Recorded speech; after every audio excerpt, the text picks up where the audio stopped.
Due to the one or two levels of infirmity, do I want to stand for this? Yes. We're saying minor of silence for the recent passing of Her Majesty Queen Elizabeth II.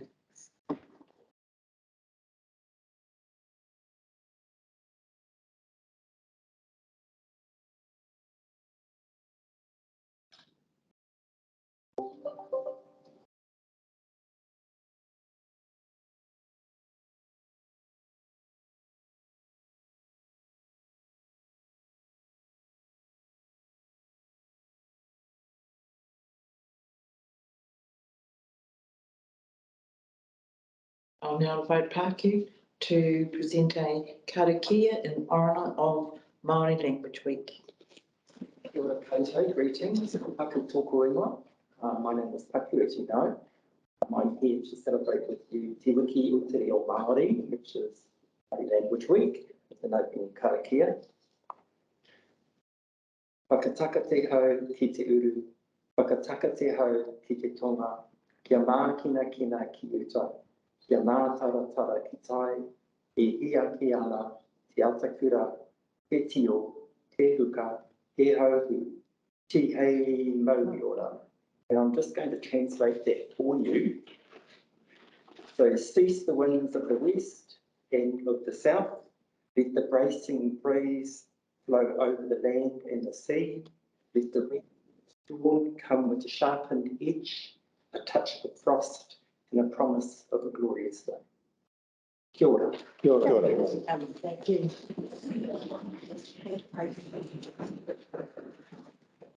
So welcome to today's meeting of the Are there any apologies for today's meeting? There being none, full complement. There's no public forum, and there'll be no public forum at the next meeting either. And the reason for that is we are in an election process, and I think it's an appropriate move to take in that regard to exclude public forum. And are there any items not on the agenda? There being none, any conflicts of interest? There being none, we now move to the minutes for confirmation. So we go for the 1.5 suggested resolutions, Coromandel Cog or Community Board minutes. Do I have a mover? I'll move that. Thank you, John. Seconded, Terry. Any discussion? There being none, all those in favour, please say aye. Aye. Against, carried. Mercury Bay Community Board minutes. Do I have a mover? R8, seconded, Tony. Any discussion? There being none, all those in favour, please say aye. Aye. Against, carried. Tauranga Paranoid Community Board minutes. So moved. Terry. Seconded, Gary. Any discussion? There being none, all those in favour, please say aye. Aye. Against, carried. From Matai Community Board minutes. Yes, so moved. Terry. Gary, thank you.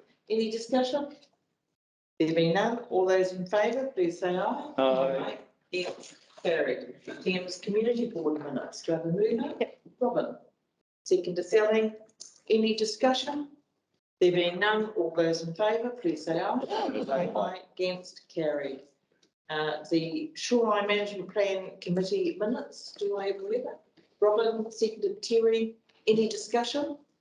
There being none, all those in favour, please say aye. Aye. Against, carried. Thames Coromandel District Council minutes. Do I have a mover? Robin, seconded Sally. All those in favour, please say aye. Aye. Against, carried. Thank you.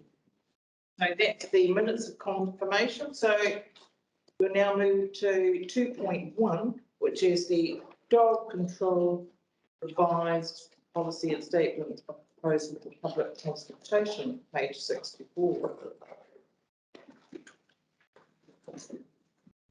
Returns. Page 64. And for some of our resolutions, because there are a number, I might take them separately rather than all. Just makes it a bit tidier. So thank you to Rachel And are there any key points you want to raise before we begin and throw it open for discussion? Using resolution 6, we'll ask the chief executive after this meeting to make one minor change where there's reference to Wednesday weekend to King's Birthday weekend. Oh, good point, of course. Yes, well done. Okay. So on that basis, does anybody have any matters they'd like to raise before I start to go through the resolution? Kerry? I just endorse what you've done in terms of the time the dogs allow on the beach and allow that winter period for them to do. I think that's a good move. So you'll get a lot of support for that. So well done. Any other comments anybody wishes to make? Gary? Page 154. Last plan? Yeah, the time plan, how long was that over? Very long. For community consultation, it is just over a month. But the actual timeline was about 10 months, was correct? For the complete process, Yes. theoretically, yes. Thank you. Any further discussion? So would you like me to take this in total? I'm going to go in total since there's no debate. I'm not hearing a lot of dissension, so It's showing you. subject to the minor amendment Rachel raised, I'll ask for a mover. I'll move. Murray, move Tony, seconded Murray. There being no further discussion, then I'll put the resolution. All those in favour, please say aye. Aye. Against? Well done. This is shown. And I'm glad I'm not doing the hearings after doing it twice.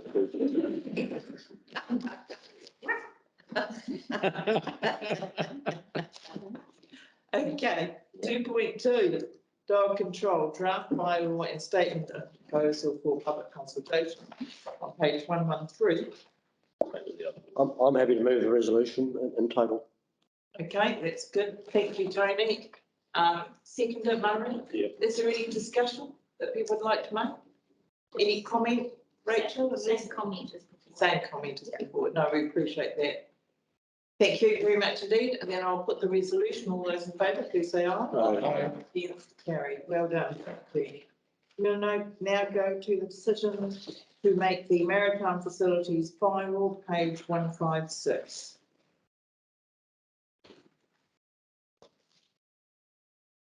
Yeah.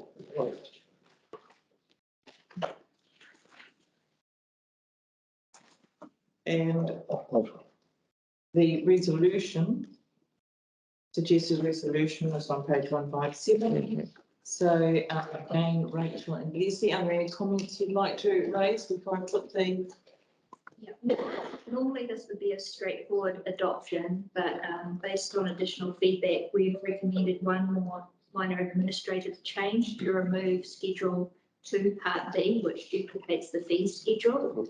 It was there for pretty much information purposes only, but instead of transparency, it was causing confusion about the source of the fees. So instead, we're proposing removing it and just referencing the fee schedule throughout the bylaw. Very good. Can I ask again, what was the timeline on this bylaw? Yeah, this is another one that the timeline's been condensed due to the previous one due to lapse in December. So this one was done about, I had 2 staff members. I took it on December last year. So, so it's been some time. Yes. Yes, it was, Anything else, Tony? Yeah, mine was on page 191 on part 4. It's probably semantic, but it's about motors running and swimming. And I just want to mention, so you take something like when they have the age-old across the river swim, which is sort of your right of entry if you're working by area school. There are always kayaks and propelled boats in the water is a safety thing.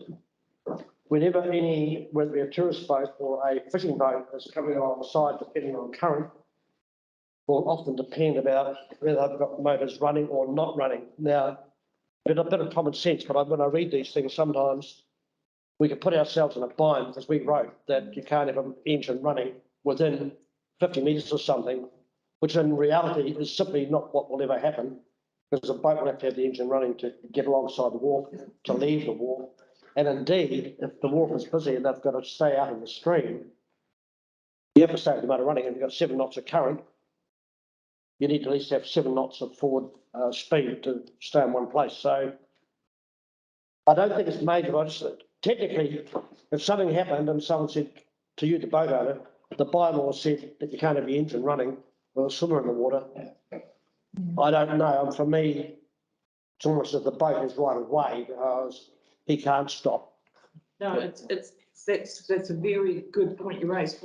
I missed that. So whereabouts is it? On page, part 4 on page 191, it talks about, and that was just the bit I thought was clearest to me. And I guess having been one of those Well, launch owners that- it's under 18.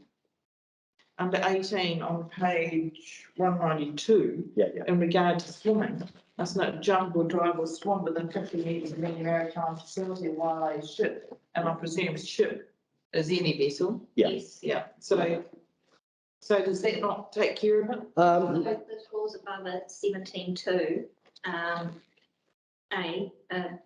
a ship must not operate the ship's propulsion system except where required for safe berthing and parking.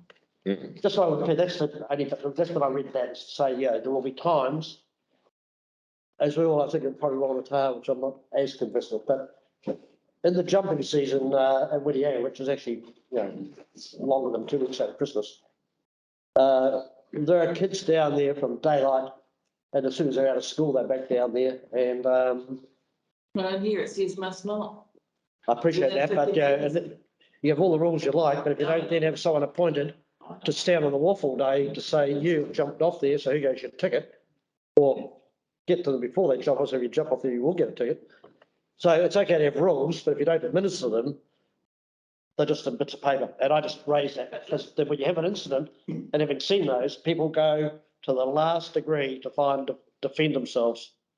So I don't Have think. you find my tab, I can through the chair. Yeah, I know you're gonna raise that one, Terry. So, the boats roll up to the pontoon all the time, and we've got a swimming and fishing wharf. We come off all the time, and the boats come in and out, and it's within 50 metres. And even when the child is told, don't jump, parents turn around, kid still jumps. That was that, remember the incident we had already? But So yeah, it is a concern. One of the exceptions to the jumping off the wharf one is for the car wharf. And Schedule 2, Part D. Well, there you go. Well, yeah. Okay, so I'd like to raise it. This is a bit of a serious issue for us over there, obviously. First of all, is this prosecution, is it mandated through the council, or has it got to go through the district court? Is a prosecution? Is that through, we can either do it through this bylaw, which will include the district court, or we can work together with the regional council, since they do the Maritime Transport Act, and which also has ability to do direct line or prosecution under. So which way are you going to do it? That would be our staff's decision on a case by case Okay. basis. depend on the incident and whether it's strictly related. Well, there's going to be some issues, I can tell you, that they're going If to. it's in the water, it'll be regional council, because our Yeah. jurisdiction stops at mean high water low. So can I just, Low water spring. I just want to raise also, you've got a boat ramp definition in here, and it says means a slope used by ships to launch and to load ships to and from the water, or boat trailers. If you go into the other councils and read their definition, it says means a structure constructed of concrete or other material which extends waterward of the ordinary high water mark. And that defines what a boat ramp is. This definition is not really what a boat ramp is, but put in there. So what we're saying is that you can launch anywhere on the beach with your definition, and you know you can't. And this is a defined description that we need to have, and that's an issue that we've got. And the next one is, I don't know where you viewed these sites where you're going to put these QR codes, but Tutu is a tidal entry, so there's no water in it half the time. And it's only ever used for kayaks putting in. You couldn't put a boat in there any rate, and there's no parking. So it's been recognised as a launching area. So I just don't know where the information's come from. This bylaw only applies to the sites listed in the bylaw. It doesn't apply to everything. Yeah, there's those two sites were selected, Whangamata Beach and Kotutu. The selected sites. We can't put rules on the beach, only the water. Whangamata's only got a beach. And launches on a beach. Correct. There's no boat ramp at Whangamata. Yes, there is. No, there's not. There's no boat ramp. At the wharf. No, There's the there's beach no boat ramp at the wharf. and those two. There's no boat ramp at the wharf. You can't launch a boat at the wharf. You can bring your boat into the wharf, but you can't launch They're all launched off the beach. all off the beach. Yeah, just too. If it's off the beach, then this. Okay, so it doesn't attract a charge, and yet we've got a boat launching charge. Yeah. So are you saying that within this bylaw, there are some named areas along the town? Yeah, There are two boat ramps mentioned for Whangamata. yeah, Kotutu and, So it does raise the question though about the definition of boat ramp. So what's the regional council definition? It does not have one, I just checked. I looked on the council sites, and this, I got some of the stuff, other council sites that, Other councils. yeah, not regional council. And the regional council probably wouldn't have one because their jurisdiction Yeah. doesn't start. We had a notice, a TCDC notice on Kotuku not to put powered craft into that estuary. Okay, Martin. So it just looked like Brian was raising his eyebrows.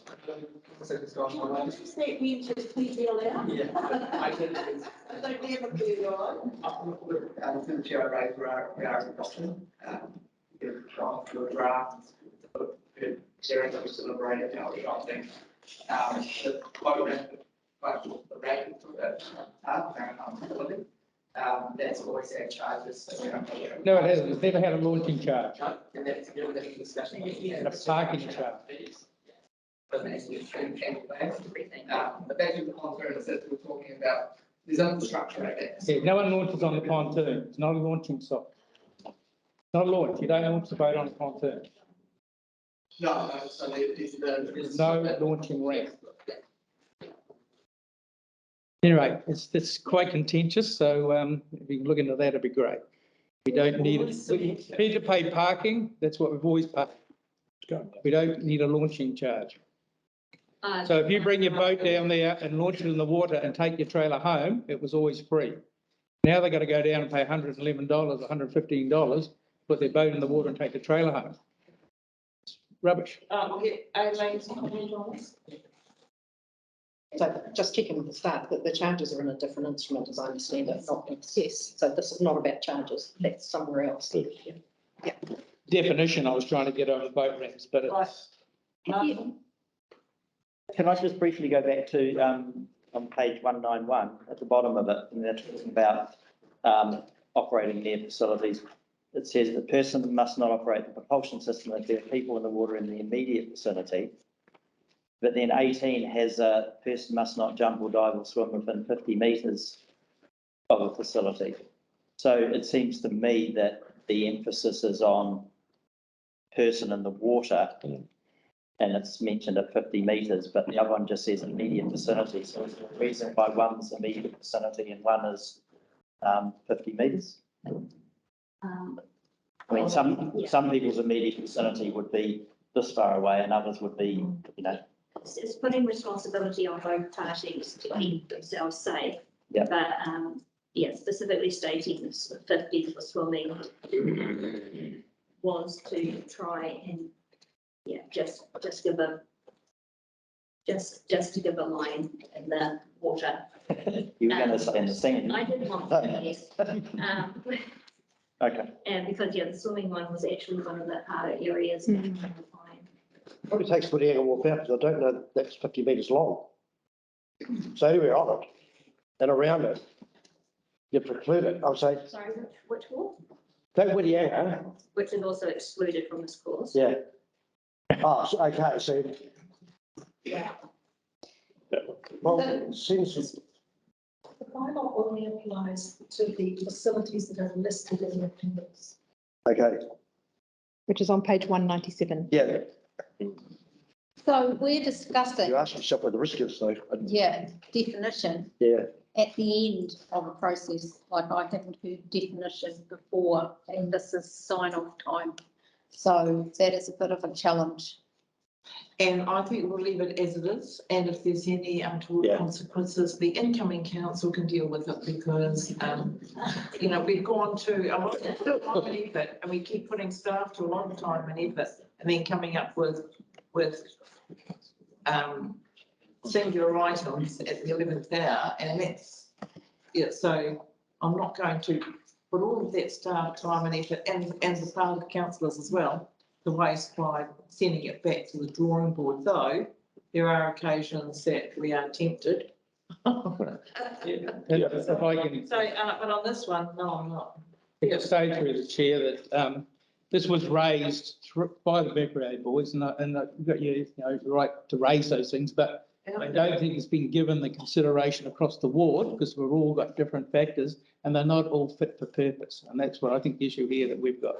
Like at Tauropau, they're just going to use the ramp down the road. It's madness.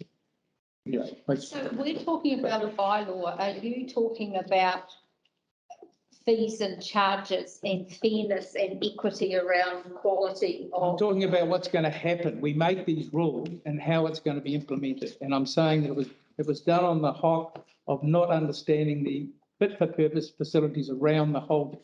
And we've got to live with it. So the bylaw, Just, I've been sitting here listening, guys, and I've heard a lot of good, heard a lot of good input.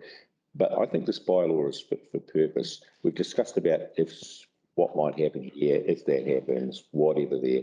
This bylaw actually achieves what it sets out to do. There's always going to be the odd occasion when people don't act appropriately and jump off a wharf or get too close to a boat. That's called self-responsibility. This bylaw is just fit for purpose as it is, and I'm happy to move it in its entirety. I'll second that. Moved, John, seconded, Robin. Any further discussion? Was there an amended resolution on this?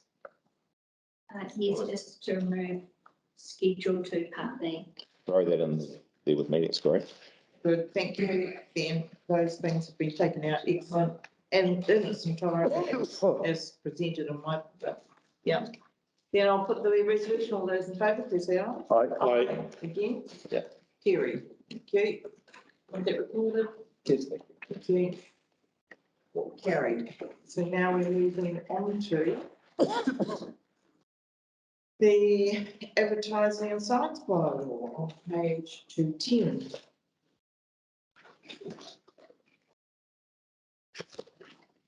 I'm going to move that resolution for you too. No, before we do, I'd like to raise a couple of things. So my concern is that, so for this one, were there any issues with the existing advertising signage bylaw that were raised during the last 3 years? Good morning, everyone. Leslie, would you like me to talk to that? Yeah. Yes, Wonderful. And just before I answer that question, Your Worship, there is one small change that I'd like to make to one of the attachments of the statement of proposal. So there's some text that's omitted from the statement of proposal, and so I can walk you through the change that I would like to make to that when we get to the resolutions, if that's okay. Okay, that's fine. Wonderful. Okay, so well, potentially that's fine. I haven't put a text yet. yes, okay. So in terms of your question, were there any major issues with the original advertising and signs bylaw? The advertising and signs bylaw needed to be reviewed by September, otherwise it would have lapsed. And the council has made that initial review decision, but that initial review decision did kick off a process of looking at certain parts of the bylaw and whether or not the bylaw was in the most appropriate form. And the council on the 3rd of May did decide that there were some parts of the form that could be improved. And so what we're doing now is just carrying that process through. I understand that. I asked if there were any issues with actual signage in regard, and over the last 3 years. So some of the parts of the bylaw that we're proposing to change are things like decreasing the maximum In all height due of. respect, can I stop you right there? I understand the changes that are being made. I want to know why they're being made on the basis of the issues that have arisen in the last 3 years out there in the field. Your worship, I can speak to that, so there are relatively few requests for service around, that formally come to us around mainland signage. There are some anecdotal issues raised by the community in terms of certain settlements, but it's very minor. Okay, so essentially there's no issues really been raised around signage around our communities, right? And this has been my understanding from reading the bylaw, you've been through discussions with community boards and external parties, correct? Correct. Okay, so my concern is that the purpose has been changed to include amenity, and I can't see any justification for it. So unless there's evidence for a real problem with signage around the district, why are you including amenity, which is incredibly subjective and can just put businesses through the ringer when they're trying to do the right thing by the current bylaw, the pre-existing bylaw, and suddenly you've got this amenity thing, which is a classic example of how the RMA's gone to pop, because you keep having stuff that really is subjective and is just another tool for being able to limit people from having some freedoms and rights, rather than supporting them in what they're wanting to do. So I am concerned about having the purpose changed to include amenity, and I'd like that taken out, thanks. And the second one that I'd like to raise is the one in relation to vehicles, which is another aspect which is new into the bylaw. Now, I can understand the digital billboards, because in Whitianga, we're looking at night sky protection, which I hope in the future we might see extended to a large part of the district, given the conservation estate extent. And so digital signage controls, I think, is important in that respect. And it's pretty obvious, but I haven't seen those sorts of things mentioned as a justification for it. But the other one is in relation to signage on vehicles. I'm a bit concerned about the elemental controls on that as a new introduction into the bylaw, when I'm not aware of any issues at all. And again, I'd like that taken out because I can't see any evidence of a problem that we're trying to solve. Martin. So just thinking about the signs in the road one. So if, for instance, someone had a vehicle, trailer on the vehicle, and a large sandwich board on the trailer, advertising whether it's election or fish and chips or whatever.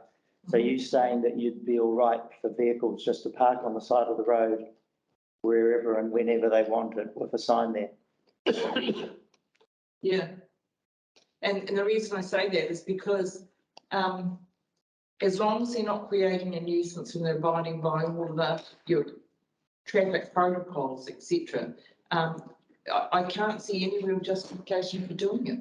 But then we have, supplement, we have requirements that signs aren't blocking views and don't distract people, and the size of the font and all the rest of it. But if you just got one on a trailer, then you're saying you don't want any rules to apply to that at all. Well, if you go to the actual, so you've read the bylaw, so you'll understand where that is. So if you go to it, it's on page 206. 239.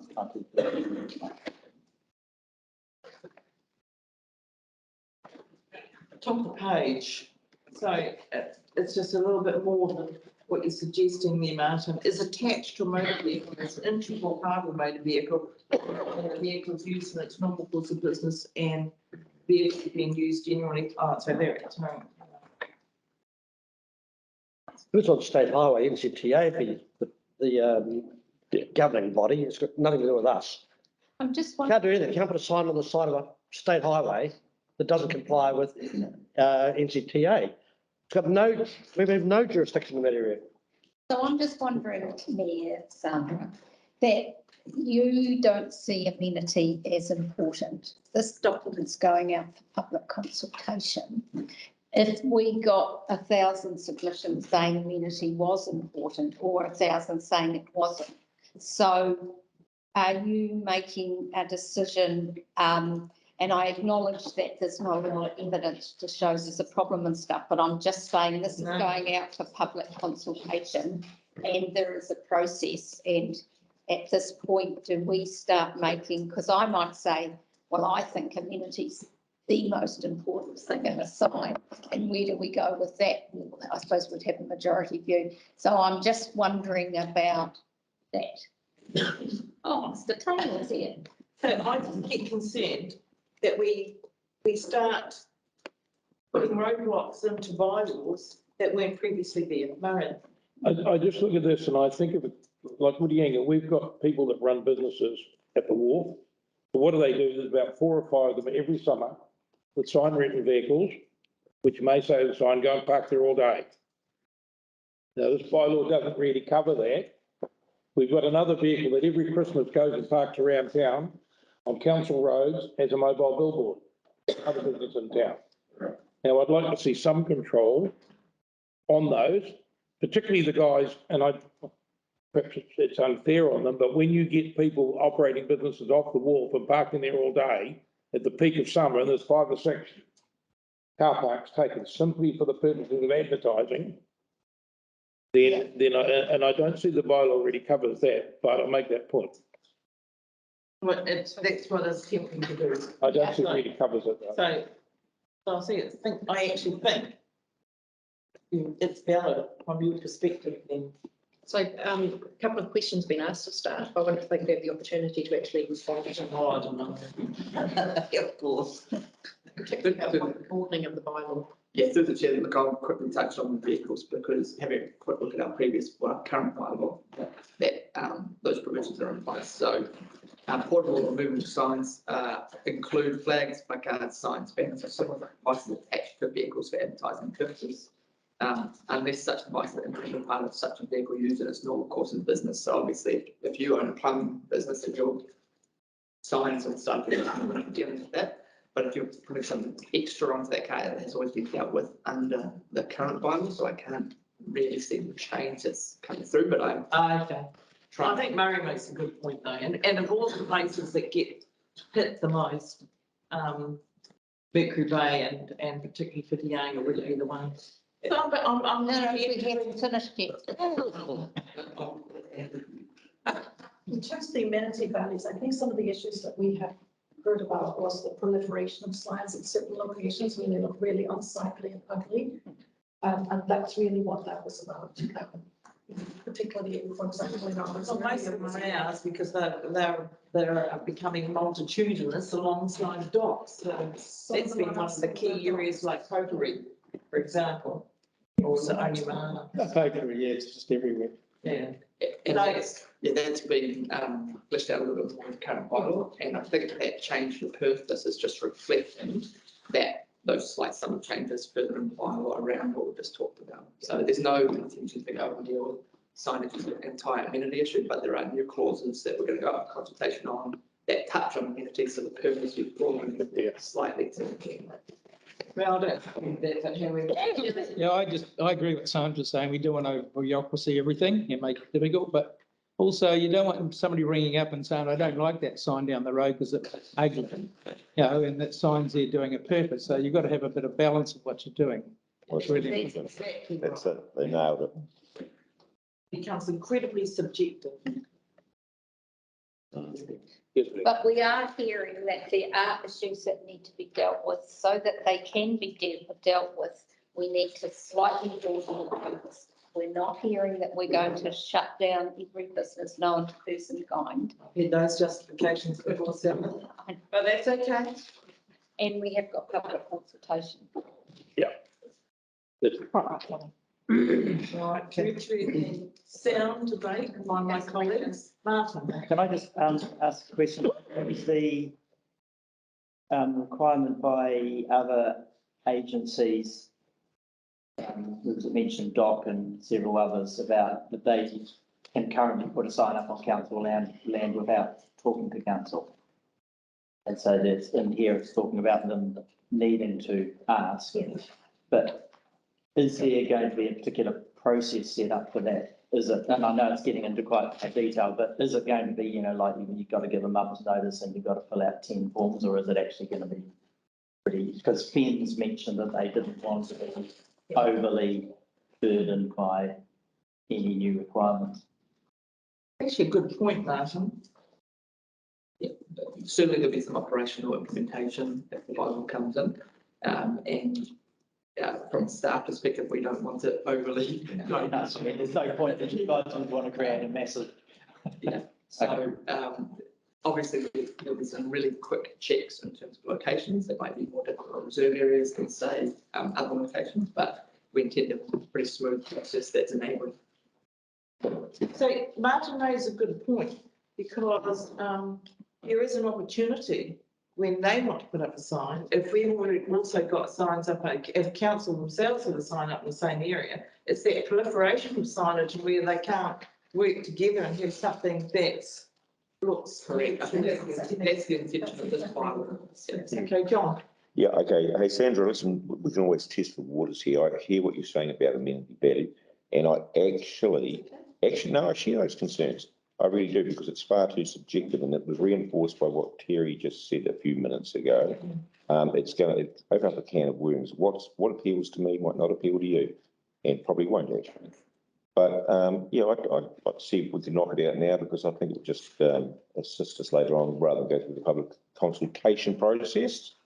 We can see how it goes. So Anyway. My understanding. yeah, but why put something out for consultation that is actually possibly going to cause problems further down the track, simply because it's subjective? It is an individual view whether something is got amenity value or not, and I don't want to interfere with. I don't want to go down that track, to be honest with you. What I've heard is that they've had to widen the purpose a little in the draft, so that when we arrive at a reserve and Doc arrives and Ben's arrives and we all want to do signage, that we're all going to get together and make it sensible. Yeah, it's nothing to do with that, Sally. Well, without it, we can't do that, and Doc can keep going with signs wherever they like. We'll put our tsunami signs wherever we like. No, that's not correct. Yeah, I don't go down that track too much, Sally, but I do go down the fact that if a business puts up a sign for wherever advertising, somebody doesn't particularly like that sign, the colour,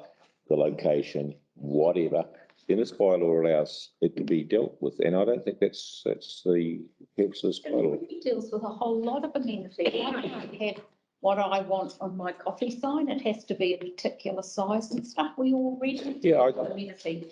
And we're dealing with amenity in the counter argument around, well, we're not going to want digital at midnight. Well, if I'm running a house of disrepute, which is legal, I might want a flashing light at 2 o'clock in the morning at Christmas time and pitying it. The flashing light can be pointed down. Yeah, first. Yeah, yes, Murray. Some of our people like these. Look, I think like with some of the previous bylaws are going at the public consultation.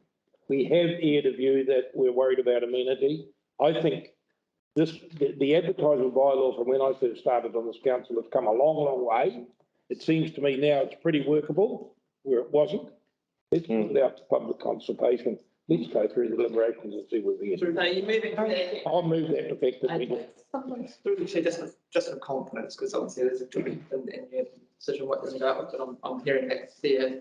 The clause that's coming in that's around that is about publicly visible signs must be maintained in such a condition that doesn't become deliberated. I don't think that word, Proliferated, did you say? and that's the new clause that's in existing. That's to deal with the few instances that we have had where signs get to a point where no one's maintaining them, they've been up there for 10 years, we don't know who the owners are. They've paid everywhere, and that's the threshold, and I appreciate, Councillor Rossi, that's subjective. We only deal with this bylaw on complaint and trust our staff to go out and see, about whether they like it or not. Yeah. When it's run down. Okay, I can, yeah, dilapidated, I can live with that. Any other discussion? I appreciate your comment, though, Terry. Who's got, absolutely, Les, you've got a question. Sorry, the other thing I wanted to point out is that this is not the sole purpose of the bylaw. The bylaw is multifold. It's to ensure, it's talking about hazard construction. Yeah, of course. Yeah, no, we get that, but this is going to be what people will use Yeah, and it's to about further their own preferred options out there. And so when Terry said that someone's going to come along and say, well, I don't want that sign, or I don't like that sign, and then all hell breaks loose and the neighbours at law or whatever. And It's going to be deliberate. anyway, so he got an element that they can grab and say, here's my yanking gun, I'm away with the meter. Yeah, okay, now that's right. We have a mover. Do we have a seconder? We have Robin. Thank you, Robin. Your worship, Discussion. Your worship, just before you do the resolutions, can I remind you That's that I right. did You want wanted to? add some text. Yes, that's right. Okay. So, as I said before, there was some text omitted from the statement of proposal, and ironically, it is to do with this purpose clause. There was a cell that wasn't completed, and so I'd like to add that text, and to add it, I think we need to insert in this extra resolution. Yeah. Right, someone's going to have it. I've just had my eyes done. So I'm looking for, I'm going to RER, oh, that's good. Approve Go back to the redone. 2 changes to the table, appendix 2 of the proposal. A correction, Corrections to the numbering and the. well, it's take out the A. It's just corrections to the numbering in the current 2017 final column of the table, and is adding the following text in the summary of and reasons for change column to provide the rationale for the proposed change to the purpose clause of the bylaw. Altered, additional paragraphs H and C incorporate guidance that was previously in the explanatory note and to accurately reference amenity. Oh, God. It's a Bible. It's like this kind of language. Anyways. I'm happy with that. Whatever. The mover and the seconder are happy with it. Almost around on the line here, but anyway. Oh, you got a mover and a seconder. Robin seconded. Okay, I'll refrain from making any. So we're going to consultation here again, 28th of October. Yes. All those in favour, please say aye. Aye. I am going to still support it. Please do. Because I totally go with Terry on this one. Barry, you're wise ahead along with the other councillors. So all those in favour, please say it. And it's We did. against carried, done. Okay, got rid of them. Right, we've got activities in public places, page 262.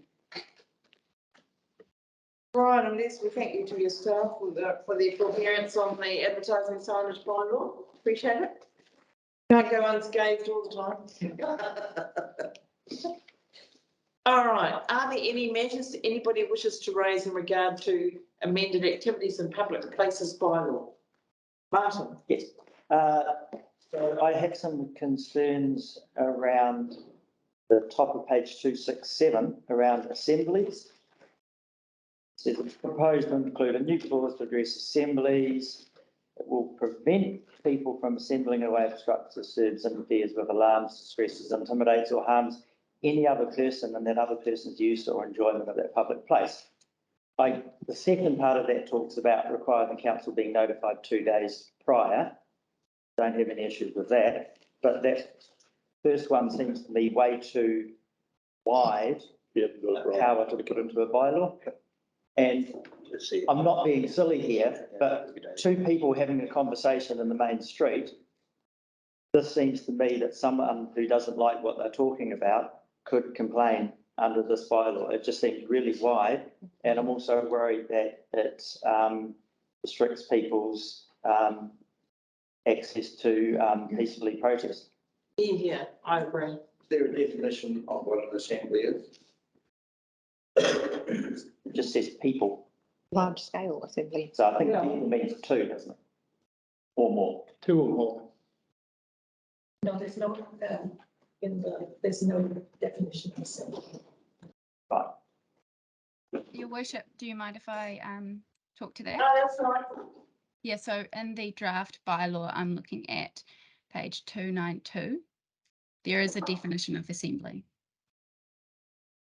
There's no.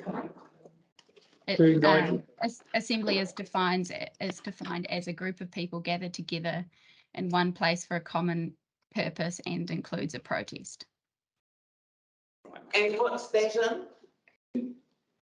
That is in the proposed draft bylaw. I Definition. thought you said it was in some legislation somewhere. No, I never said. No.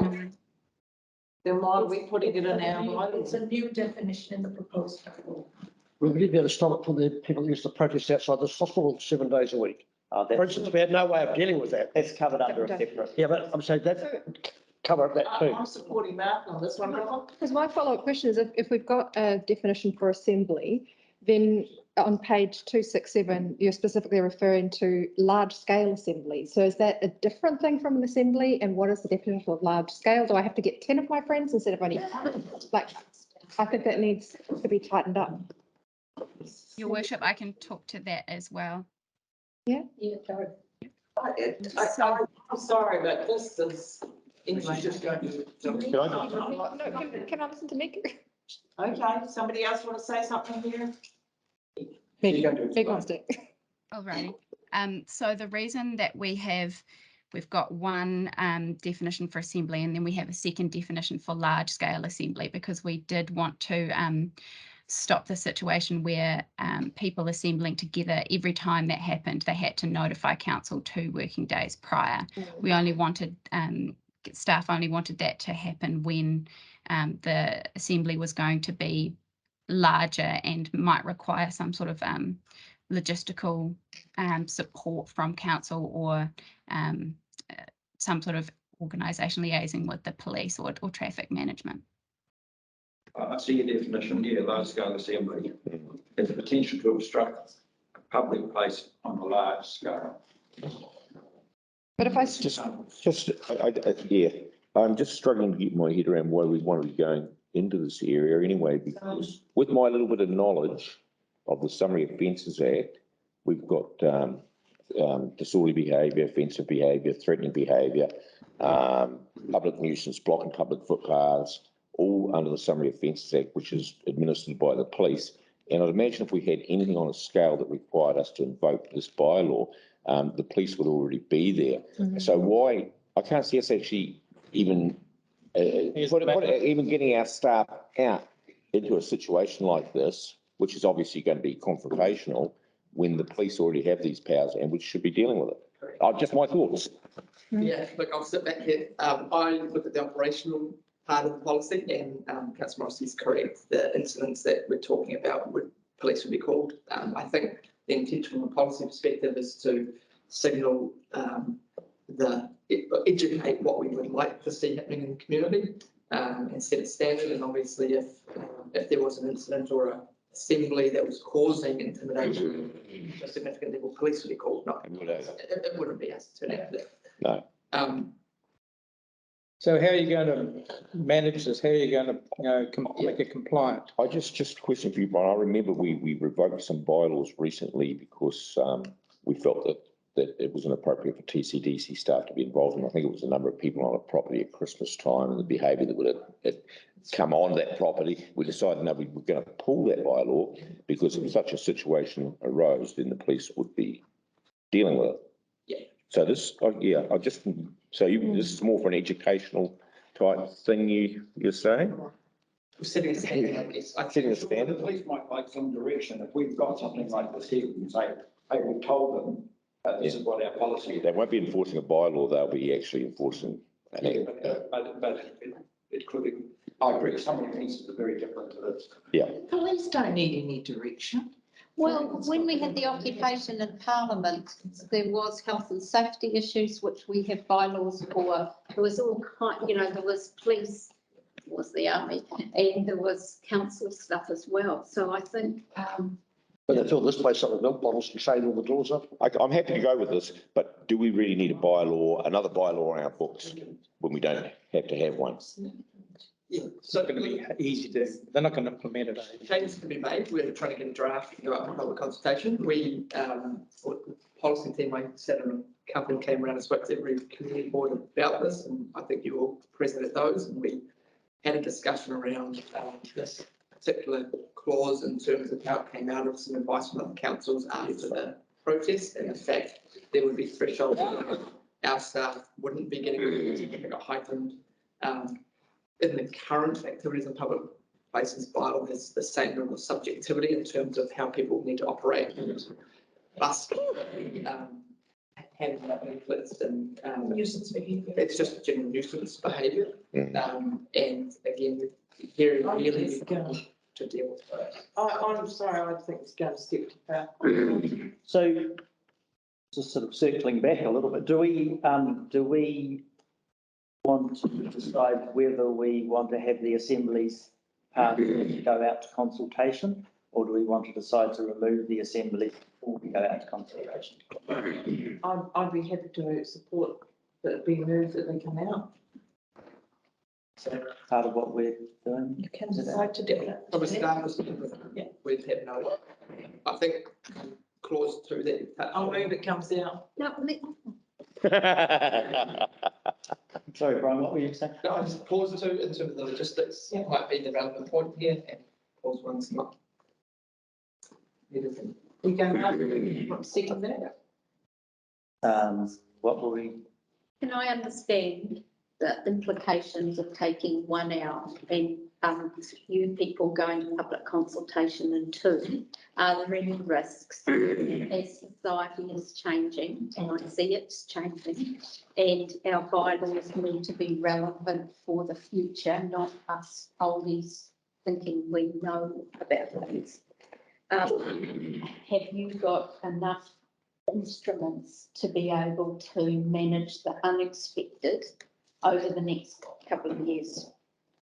I think John actually illustrated that there are. Well, I just want to hear it from the staff. Look, I would, from a regulatory perspective, I'd feel that Councillor Lawrence has said anything that would be significant that we'd have to deal with would be seeking police support. Okay, fine. Yeah, but you've got to get the police to drink the water trough. in the Yeah, first place. that's- You say, look, we've got this here, we're concerned about it, and they'll come along, because we all know that sometimes they need to be told to get there. They're busy doing other things rather than public support. So I move that we take out the section on assemblies. Do I have a seconder? Yes. Thank you, John. So all those. in Hang on. favour? Sorry. I want to hear. Well, they Yeah. they haven't, they're quite strict in Malaysia with masks, apparently. In Thailand, any taxis.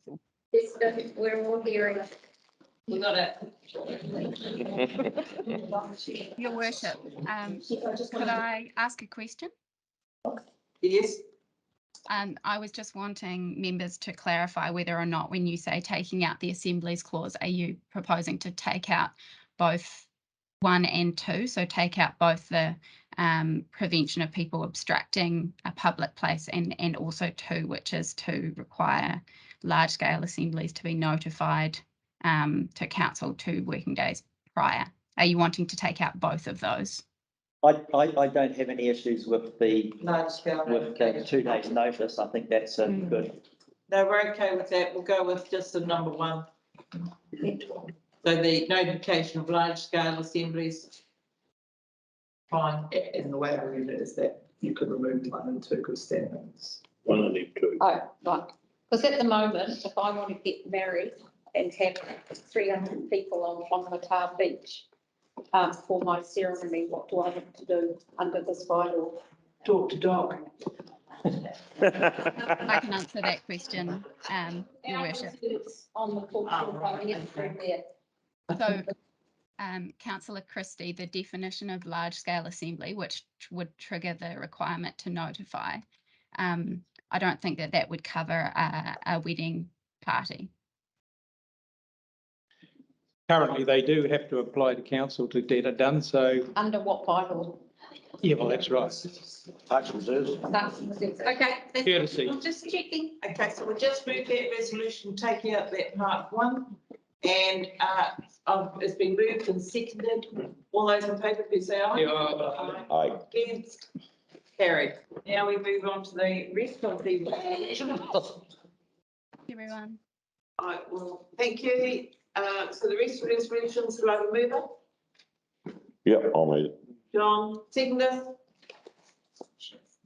Kerry, thank you. Any further discussion? There being none, all those in favour, please say aye. Aye. Against, carried. Great, thank you. Well done, Martin. Very well done. What are we on to now? Well done, Road naming policy. Three, are we? Road naming policy, right. Oh, yes, very contentious. Are there any comments to be made on the road naming policy? 3-2, 20. 319. 319.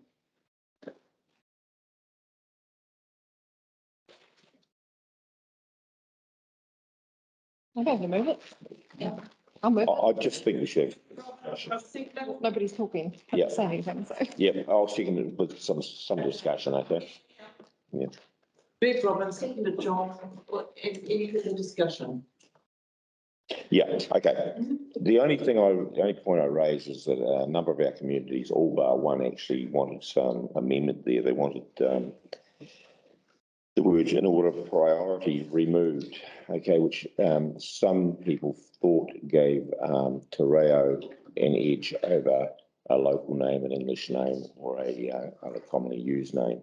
So 3 of our community boards did want that done. And I'd just like a reassurance from the staff that in actual fact, by leaving those words in order of priority, does that mean that if a Te Reo name comes forward, and as well as a couple of 3 others, that automatically makes the name of Te Reo the preferred name to be used? Is that how you see it? The order of priority means that you consider those selection criteria. But there may very well be reasons to not choose a name associated with the iwi. There may be historical reasons or other valid reasons for a proposed name that is. Okay, so yeah, no, that's great. That's the reassurance I needed. I mean, I think if the local Maori name is appropriate, then it should be used. No problems with that at all. But I didn't want it to be take precedence. I wanted there to be some debate. No, and that's not going to happen as a result. What's the actual wording that is contingent? It's actually on page. There's an option. 331. Of how. 331, is it? Hierarchy. 331, and whereabouts does it say? In order of priority. Selection criteria. Selection of the road name for a public road should have a significant local content or meaning. Appropriate names should consider the following criteria in order of priority. And there is the list thereafter. But it says we're taking out those words in order of priority. No, we're not. No, I'm just passing staff. Should. Well, all the community boards said they would except one, is that right? Yeah. Correct. They want to. All the community boards agreed to take those words out. Except for 2. Except for 2, was it? No, I believe it was only one. It was just Thames community board. Yeah. That's the Thames one. It should come out in order of priority because there might be an opportunity to put Keith Park there, and And he's so notable that, into a name. And, you know, there are local identities or that sort of some significance. But Ngāti Maro also acknowledges the key part, and, you know, like, I think it's about. So we're having dual names. Is that what's happening? I think what we're doing is that Aotearoa New Zealand is changing. You know, Te Reo is one of our official languages, and we're just having that in the list. And if. And I'm happy for that. Yeah, and if the Copland land, you know, the most incredibly important people, et cetera, well, it can be Copland Drive, and. And that's exactly my point. So it can be either did say that is the one and only choice that we can arrive at if it's. Yeah, thank you. And I'm happy. Why have you got an order of priority? Yeah, that's the question. Because it's just acknowledging that they are tangata whenua and mana whenua of this land, and if we can find names that suit and are important, that we are on the land as well, and it would be really useful, you know, special to have that name. No, if that's in there, if A is in there, along with B, C, D, and E, it doesn't say it's mandatory. Can I just point out, so it says, yes, appropriate name should be considered, because it consider the following criteria in order of priority. A traditional or appropriate Māori name, which is acceptable and approved by the iwi and Ngārohi. So it's, that name wouldn't be there, wouldn't it? So we're consulting anyway. It's so silly. Let's stop being racist and just put the bloody thing in order. No, it's stupid. Because yes, it is, because what if the majority of the community don't want a Māori name in this instance because of the historic value of a particular person that they want to acknowledge?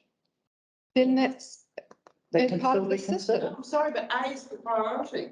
It says should consider. It doesn't say must. But must be in order of priority. But it's in effect, the issue we've got is over in Whangamata, we have a lot of battleships, and that is supported by the RSA, and we put the RSA signature on the actual street sign. So yeah, those things are really important to us. So that to us would be a priority for us. But that's yeah. No, that's what And people we want to have tell to- us.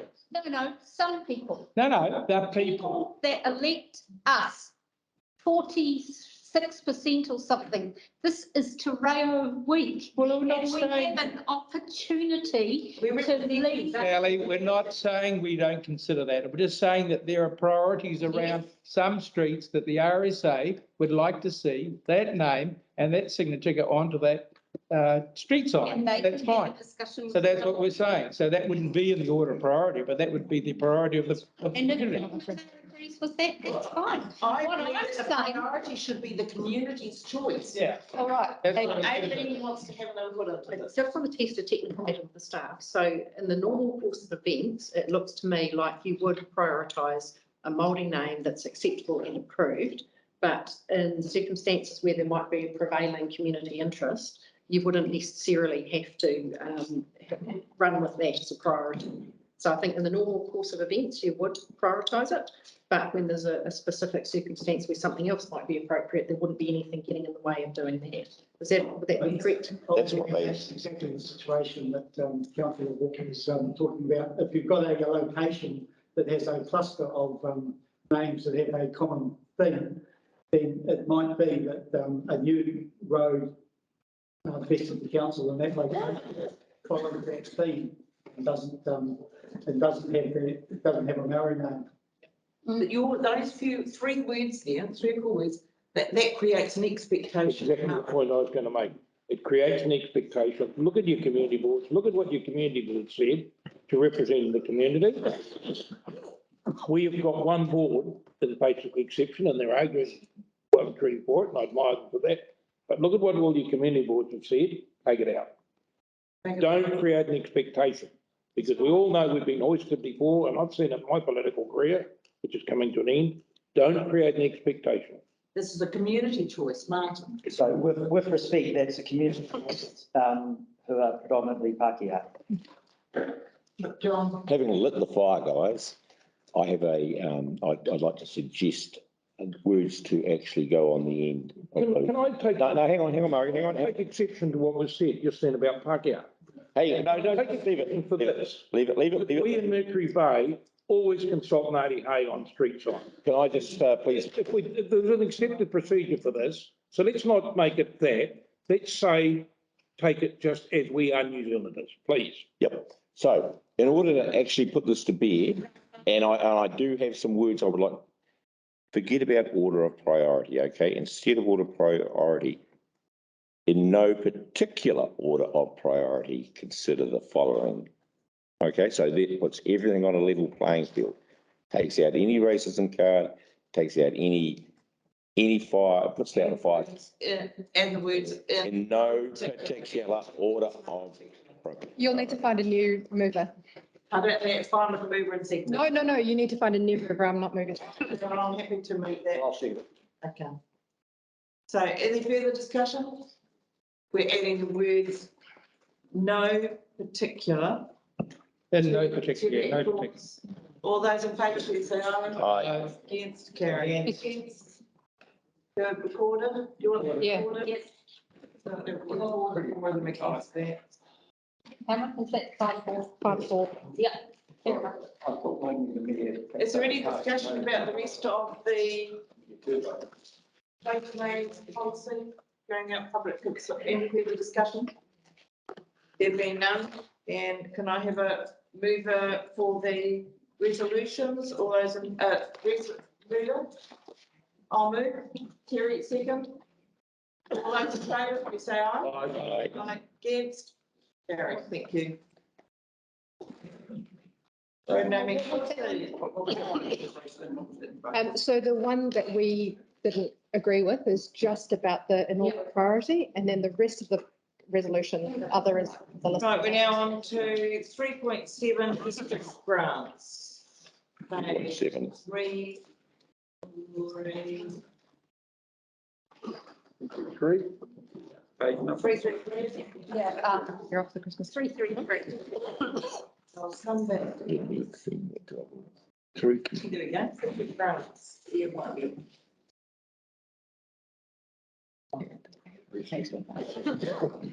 I move that we receive the district grants. I'll second it. Second, move Sally, second Murray. Any discussion? I like that this has come to us. Thank you. We just received a report. Yeah. Thank you, Dean. All those in favour, please say aye. Aye. Against, carried. Well done, except for the Can we have a cup of tea? Yes. Have a tea time. Really, pretty much great. We'll just do this last one and then we'll be on to the beach rock one and we can move on. So we just finished the section. 3.8, Karakani Reserve Management deliberations and adoption. Oh, maybe we shouldn't. Maybe we should. Okay. Does this take into account the operating? I think that's a fine one. Okay. We got the other line. Okay. Do you have any comment you'd like to make on this? Good morning. I mean that this is the last reserve management plan and the omnibus review that you've undertaken in the last few years. So congratulations. It's been a massive journey. It's been a massive journey for you both, and for support staff. So well done you, and thank you so much. It is a big thing. Terry. Yes, I'd just like to say that I thank the 18 submission people who put the submission in, and I've recommended that we put together a group, a reserve management group that does a maintenance improvement plan, and that will be tied through to the community board. And so there'll be some backup to what has gone through. I thought it was fantastic. The submissions were really good. Really good. Can I just agree to page 357, Freedom Camp? Saying this is managed through the Freedom Camp and Bible currently under review and continues on. Whilst this has now come out, the government have come out with the proposed legislation. And we've got 31 days to respond to it. So Terry, hang on, we're talking about the I am, it's total priority reserve Reserve management. management. It's talking about recommending submissions relating to freedom camping and persons according to the council bylaw plans and the comments relating to freedom camping on the reserve are reviewed to the policy undertaking review of the bylaw. And I think that this has to be taken into account now. More importantly, we have to make some submissions on it because it's proposing, one thing that we've missed out on our proposed freedom camping bylaw is the self-contained ones, and that's going to have to be considered. It's actually proposing the legislation that that be looked at and be dealt with. And there's a number of other issues which are somewhat different than what we're thinking about. So I just really think we've got 31 days to look at it and make some consultation, so the board has the time to get there. Right, do I have a mover and a second? I'm moving. Move Terry, do I have a seconder? I'll second. Thank you, Gary. Any other discussion? There being none, then I'll put the resolution. All those in favour, please say aye. Against, carried. Could I just put a vote of thanks to the Yes, the yes, work you they've may. done? It's fantastic. It's great. Thank you. Very good. Would you like that recorded, Terry? Yeah. Thank you. Begin with 3.1, temporary alcohol bans for the Ripco beach hops. Oh, Gonna meet Eva. yes. Terry. Yeah, right. Big thing. Thank God it's happening, that's all I can say. Is there any discussion? There being none, all those in favour, please say aye. Aye. Against, carried. Well done. I'll move you along. Anybody get? Okay, so now we're looking at mattering the open space. And we have the proposed resolution. I think this has been around for quite considerable length of time, so we've got some. I'll move the resolution. I'll second it. Before we carry on, I'd like to have some discussion around the heads of agreement. And I don't think we should be having protection of the legally protected as part of the heads of agreement, a walkway, which is public access around the Matarangi spit. And the reason why I say that is because essentially, if we legally protect as a council, or even if the current owners of the land have that protection in there for a public walkway, the expectation is that they would want a considerable amount of work to be done on erosion control at great cost to council, the district. And that's all for solely for what is a large golf course. Now, I'd be concerned about that, and I don't see that we should be putting that into the heads of agreement. I agree totally. The walkway. And so I would like to make some exception to the excluding. For which clause? Just give me a clause. It's written there. Going to, if this is the suggested resolution on page 379, proves that the heads of agreement between. I'll make sure to look at the clause in the agreement you're referring to. Your worship, the clause is 4.4B. Yeah. On page 387. Yeah, 387. That's in the heads of agreement, that's the relevant clause. The name of the provision for a walkway around the full length of the spit, the walkway will be managed and maintained by council. 378. Perhaps your worship, I'd like just for the sake of clarity, so that clause was inserted following the annual plan process this year, which was the 23 annual plan submission process. So there were some submissions that asked for the council to put a clause to that effect in there. So that clause was not initiated by landowners. It was initiated through the annual plan process. So certainly at the council's discretion whether you leave that in or not. The landowners or the community trust can levy the objection if that clause was removed. I support to remove it. I think it's, we've taken it out, looked out, yeah, we've done a good deal, great deal. So move Terry. Yep. Second is John. I was thinking 3.1. So if you look at, to keep it really simple, if you go to page 377 and you look at B.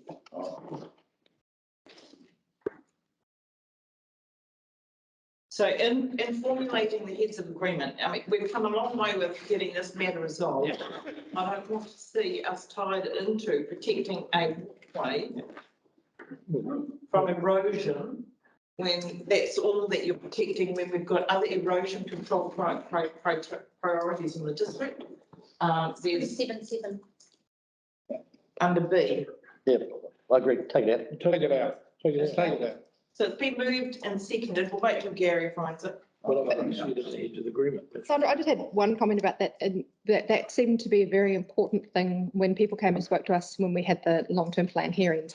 People were very concerned about the provision of a walkway around the spit. If you look at the next one. Yep. I just want that acknowledged, that was something that was very important. But this isn't really a legal agreement. This is a prelude to the agreement below. Yeah, so if you take out a B, I mean, the provision of public access is on C. Correct. It's on the landowners. Yeah. Okay, If you take out B. Can you bring me to the document where It's clause 4.4B in the heads of agreement. So it's one point of which we're suggesting is that that be removed. Yeah. And as I say, there would be no objection from the landowners or the community. trust that that was there.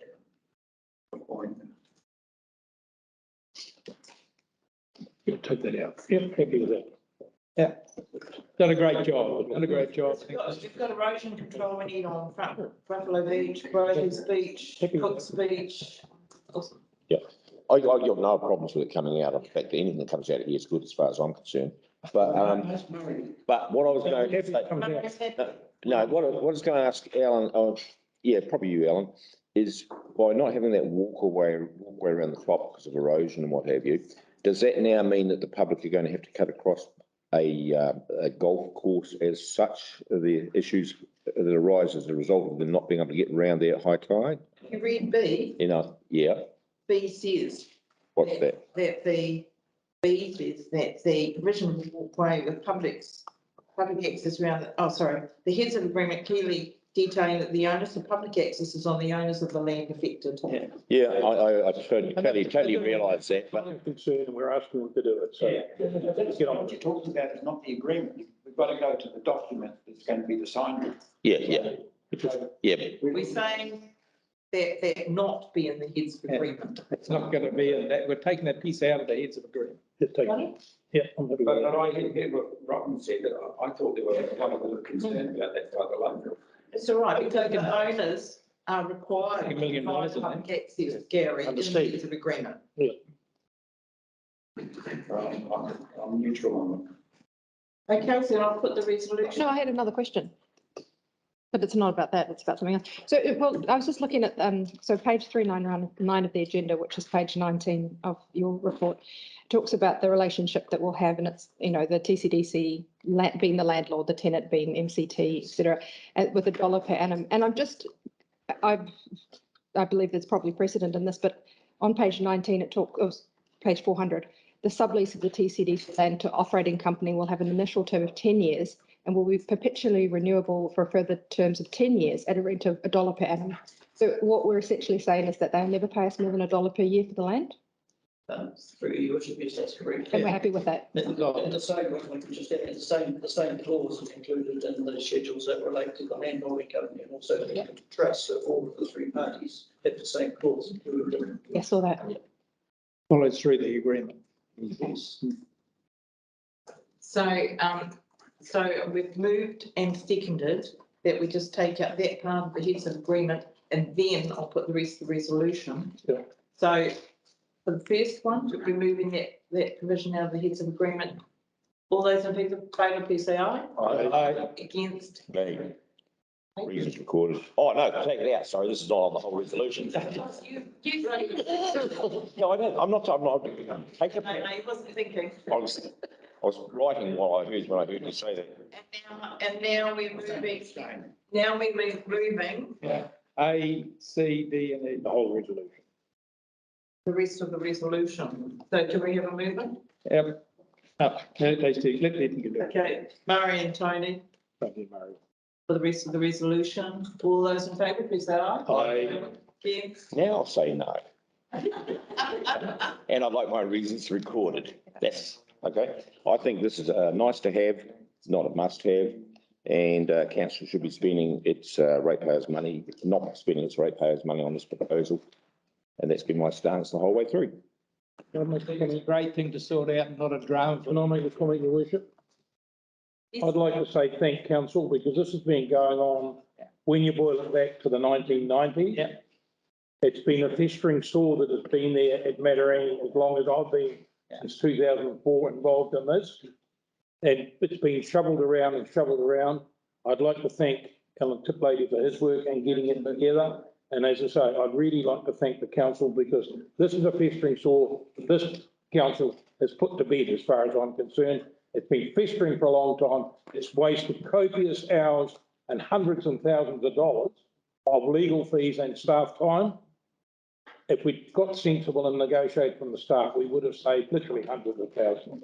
So I'm really pleased it's put to bed. Thank you. And you know what? I'm not going to say anything. Sandra, you let me by myself. I could. Big thanks to Alan, welcome, mate. Thank you very much. Retire. Retire.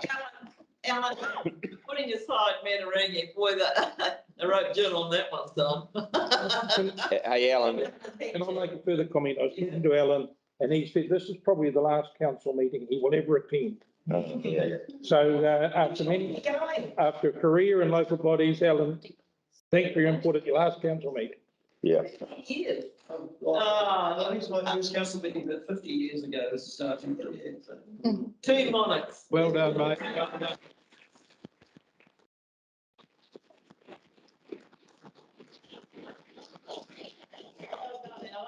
Proud to see it. What a drink for every year you've done. That clapping out. That was brilliant. What a great thing to do today. Okay, thank you very much, everyone. So here we go, Pirate Park, and on this particular instance, I'm going to pass to Stella to lead meeting in regard to Pirate Park, which is on page 406. So just very briefly, get the politics and funded. Strategic, can I just go there? Because we had in our strategic long-term review of this part, however, without the spending factor, it would have been many years away and would not have been at this level of service that we're going to be able to provide. So it's exciting for the town and changing places. I don't know if people know, but there is a particular setup. So I think there's about 10 or 11 units throughout the country where people with very complicated and high needs have a place where they can change and use their facilities. It's you have to only have one of those things to get in. It's not a normal access for people with disabilities. So where we're at is we have this person, we need to bring it to council to sort of make sure that the logistics can go on and it can be implemented. So 1 to 4 makes perfect sense. Funding depreciation on a gift and the value will mean that it's really a high. Would we replace it like in 25 years? Probably not. But our challenge is that the community board hasn't discussed this because it's locally funded. We're wanting to change 5 to delay it until the Thames Community Board has had input, and that'll give us a chance to be more clear about figures. Sorry, just to clarify, because we haven't, the community board hasn't had a chance to discuss the depreciation side. Yes, it's actually, but well behind the project, it's just the depreciation angle. So we are saying number 5, Ariana, could you just pop that up? Defer the consultation. Yeah. TCB. End of story. Yeah. So I'll move it. Anyone? Yeah. I've got a comment too. Yeah. Yes, Tony. So mine is just to be quite clear, these things are funded locally, and we've said that. Yeah. But when it says $12.80 per ratepayer, I know that's going to come out, but when it's in, it's going to be for the Thames ratepayer, not the ratepayer. Yes. It's the ratepayers across the district. Well, that's why it's being addressed as a query. I agree, that's not what's in there. Yeah. But you're taking it out at the moment when it comes Yes. back. Yeah. This is a Thames issue, and Thames, vote for whatever you like, I'll support you. Yeah, I'm happy to second you, Sally, on that. Yes. Yeah, I support it fully, absolutely, it's great. My concern is don't let it linger too long, like we don't want it like Kopu that it blows out in cost. Oh, no, we've got a script. You've got plan it and, cut and tied. well, within the confines of, supply of equipment and design and things, but at the last meeting, which was a public meeting, you know, like, we've got a committee that, works with all the parties. At the moment, It's shovel ready? no, March next year. Okay. How do you think the dollars will look, Derek, by then? This has had a fair genesis. This has been a number of years in process. And this facility is exceptional. And so it's only accessible for those people that have the cards that have the need to use these facilities. The toilet is completely adjustable in terms of height. And it's got it has a shower, it has a bed, table setup, which is also adjustable. And tilts, so it's got it's hugely technological, but the advantage to those with special needs is enormous. And I just think it's an exceptional facility for us to have in this district. We were one of the first to get off the ground with getting the electric charging facilities around the district. We would have the only one within this district and probably The closest is Hamilton. the closest is Hamilton. And I've been to that one in Hamilton. 3 in the country. So my question was around cost. And, absolutely, this is at a no cost to ratepayer, so this is donation and TVA, et cetera, so the actual build is, there is no capital cost. Except that, I'm just worrying about the timeframes between the cost. Not our worry. We are really clear that the equipment doesn't go in and it doesn't get ordered until the money's there to pay for it. So, That's the key. yeah, Derek is doing us proud as our staff member on that. Great project. Well done. I think the Thames Community Board are doing the district proud by having a facility to this extent catering to high needs individuals who can enjoy spending some time in our district. That is exceptional. And further added to that is that people that care are contributing, you know, over $1 million towards a facility like this. That's outstanding. So, yeah, I just think this is one out of the park. One out of the park, one in the park. So well done, Sally. And the team. Yeah, totally. Because And it's this one, complex, yeah. Derek has many moving parts. He does very well.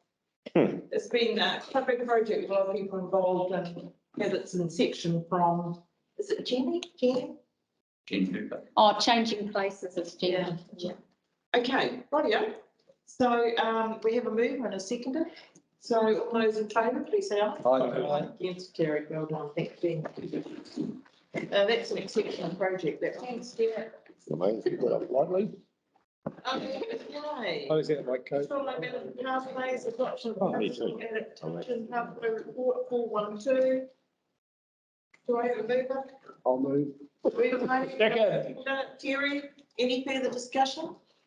There being none, all those in favour, please say aye. Aye. Against, Well done. carried. Exceptional work, everyone, thank you Yeah. so much. Vote of thanks. You and your team have been doing. Vote of thanks, absolutely. Well done.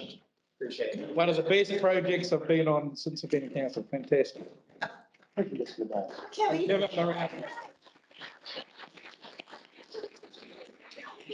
Well done. You just want to do that, didn't you, Peter?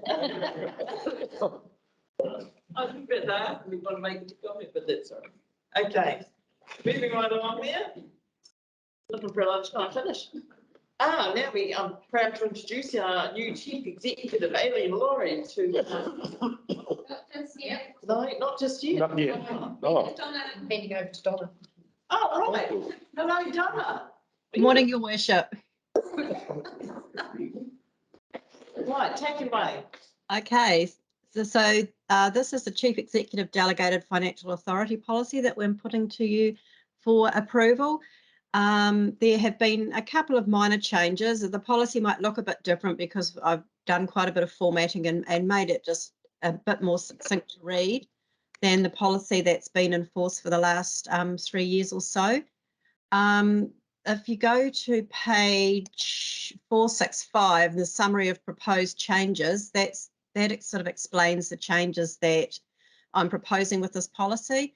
Both Aileen and myself have had a look at it, and yeah, so I mean, so basically, probably the main change is that we're just wanting to add an additional delegation for the chief executive to accept and expend grant funding in accordance with the funding agreement.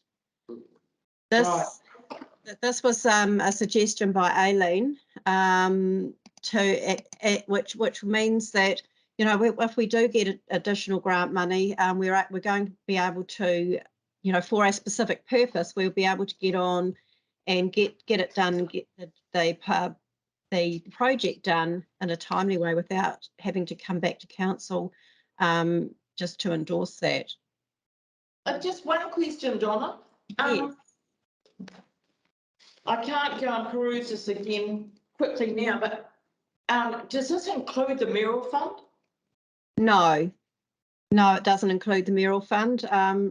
Lorna may be able to speak to that. I think there is another policy for the mural fund. I just wonder if that shouldn't come in under this, so that potentially. The mural fund policy come to order and risk at the next commission meeting in the two parts of the mural fund. Yeah. If it's discretionary, then the government mural fund. Okay. I'll move option one proposed here. Option one. On the recommend. That's a revised policy. Yeah, hang on. So. Yeah, no, I see. So do you want to move the resolution and with it being option one, Gary? Yep. In its entirety? Well, isn't number 2 of the suggested resolution option 1 anyway? It is. Option one is the recommended option. Yeah, so there's a summary of proposed change, so where's the actual resolution? The resolution's on page 463. Summary of it, sorry, what page? Page 463. 463. I'm back. Three suggested resolution.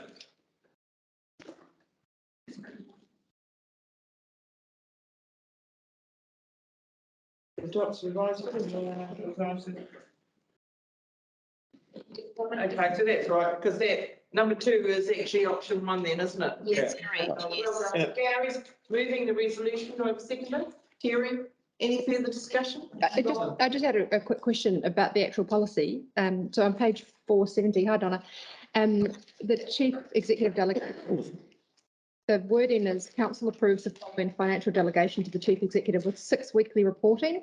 And I just wondered how easy it is to change that. Future councils want to have more regular meetings, essentially. Go to monthly.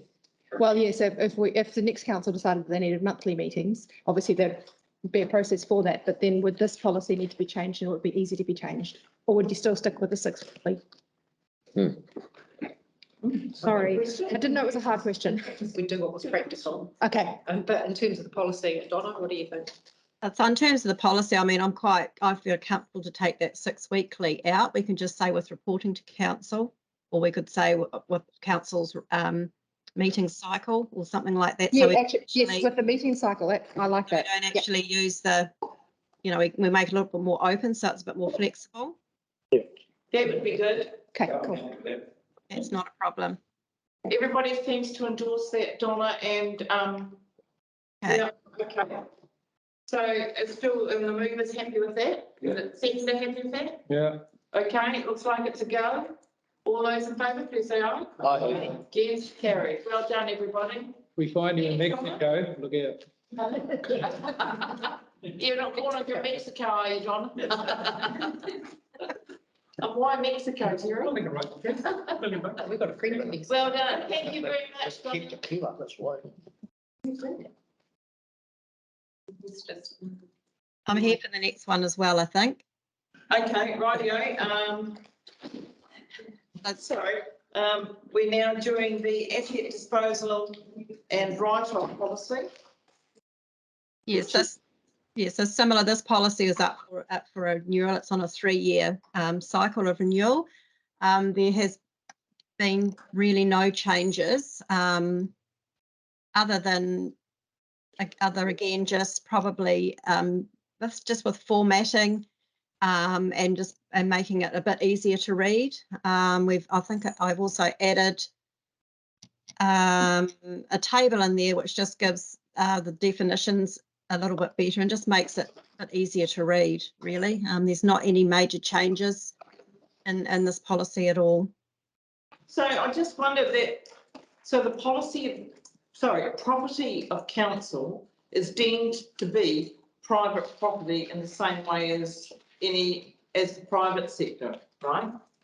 And that actually isn't clearly identified in here, though, as an indication of the status of our property, correct?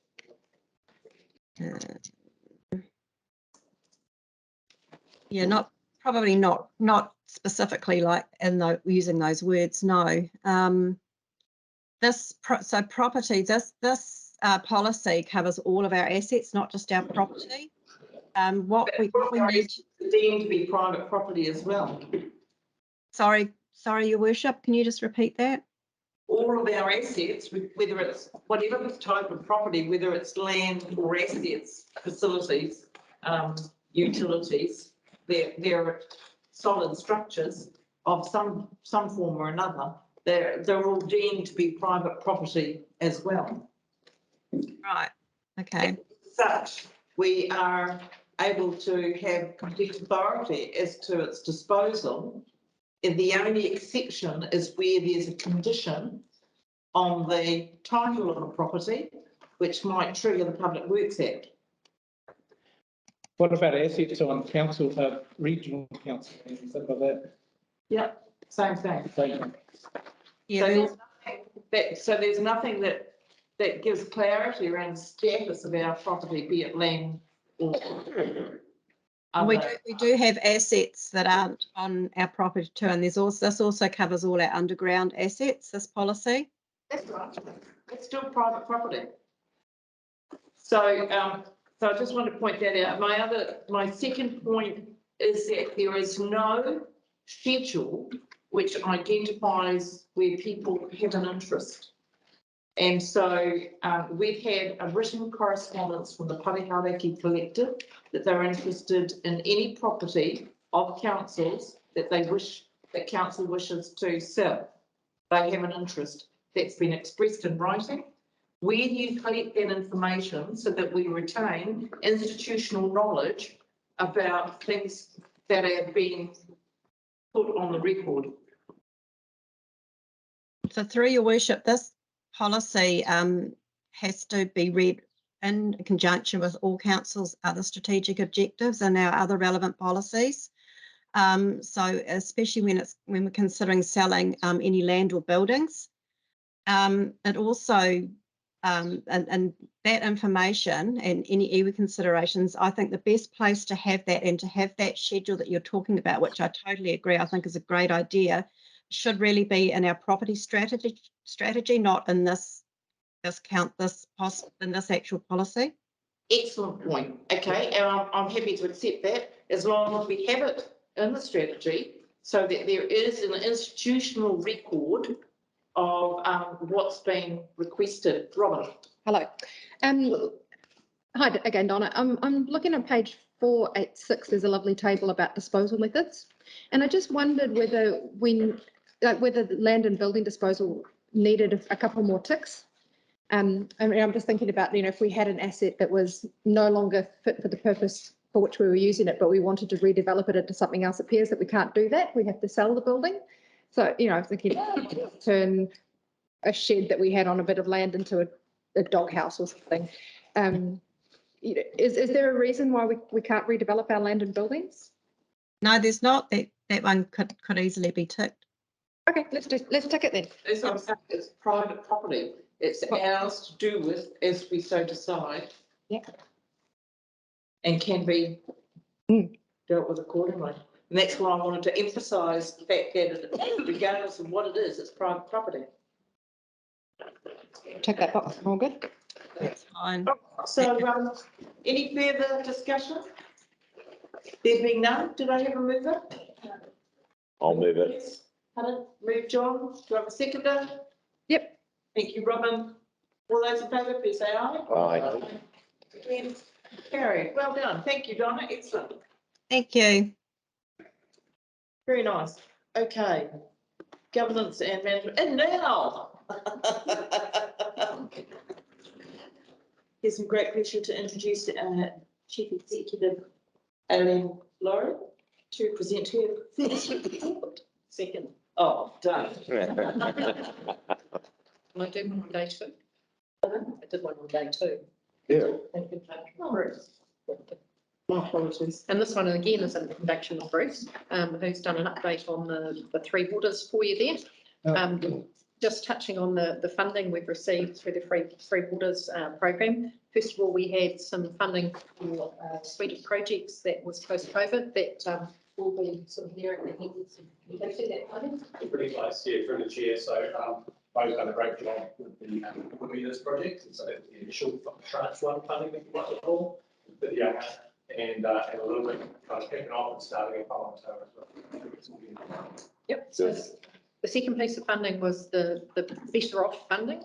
And the first tranche of that, as you know, has been earmarked for Kōku, and we've had some approval letters out of government. We've got a contract sitting with us at the moment to consider signing.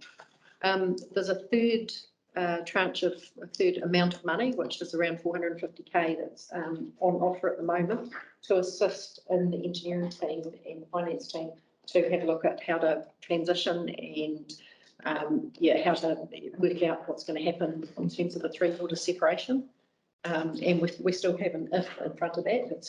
Is that part of the worst off funding, is it? No, this is operational funding to assist transition in the operations of the organisation, so that our staff aren't having to sit behind computers and pump out information for DIA. Right. And then there's the second tranche of the better off funding, or is it no worse off? I'm getting confused, sorry. No worse off funding, which is around 12 million, and that's earmarked for the LTP consideration. So, in the 2024, is it? Yeah, so it will be a consultation item leading into the 2024 LTP. So the money that Kōku was put in there because it wasn't in the long-term plan. The $12 million that's coming up, are you saying it should be long-term plan projects or shouldn't be? So they haven't specified that level of, they haven't said it has to be LTP, but what they have said is it has to be consulted with the community and it has to be signed off by iwi. So those two triggers make it sensible to put it into the LTP process so that the community can get a good look at it. The first round, they've agreed with it can go into Kōku, and they've agreed that that's been sufficiently consulted and sufficiently signed off by iwi. Bear in mind, we had a deadline by the end of September by which it has to be signed off. So, DIA have signed that off, which is good news.